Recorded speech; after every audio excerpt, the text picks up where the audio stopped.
কোথায় কোথায় ডিমগুলা দিচ্ছে।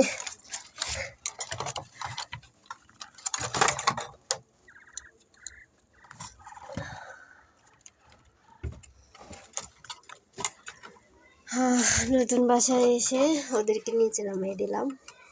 কেমন লাগতেছে আমার গুড্ডু পাখিগুলোকে আপনারা অবশ্যই জানাবেন।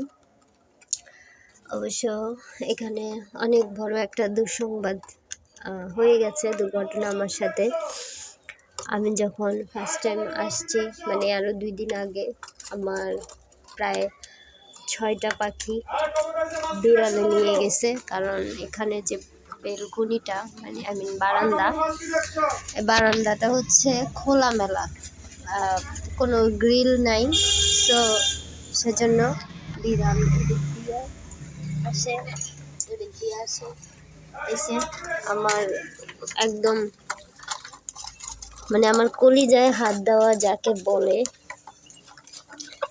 ডিমারও দিয়েছে।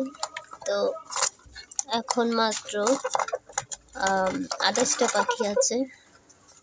আমার পাখি ছিল সর্বশেষ যেটা ছিল আর কি 36টা। তো সেই 36টা থেকে এখন মাত্র 28টা পাখি আছে।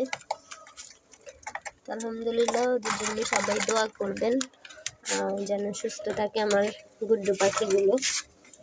আমি কিছু আনি নাই, ডিমগুলো এখানেই উঠে নিতেছি। আমি আসলে পাগল আর কি, এক ধরনের। তো যাই হোক, তো আজকে ওদেরকে গোসল করার জন্য দিয়েছিলাম, এখানে কুড়া দিয়েছি আর সাথে ধুলাও দিছি। তো আজকে সুন্দর করে ওরা গোসল করছে আর এমনিতেই রেখে দিছি। তো আর উপরে হচ্ছে আমার এই যে ফুলটুসি, আর এই যে আমার টুনটুন, আমার টুনটুন সোনা পাখি। আর এই যে ফুলটুসি কিন্তু আলহামদুলিল্লাহ নিয়মিত ডিম দিচ্ছে। অলরেডি 16টা ডিম দিয়েছে, যদিও ওর ডিম দেওয়া শুরু হয়েছে আপনার প্রায় 19 দিন। তো 19 দিনের মধ্যে 3 দিন গ্যাপ গেছে, তো 16টা দিয়েছে আলহামদুলিল্লাহ। আজকে এখনো দেয়নি, অবশ্যই দিবে।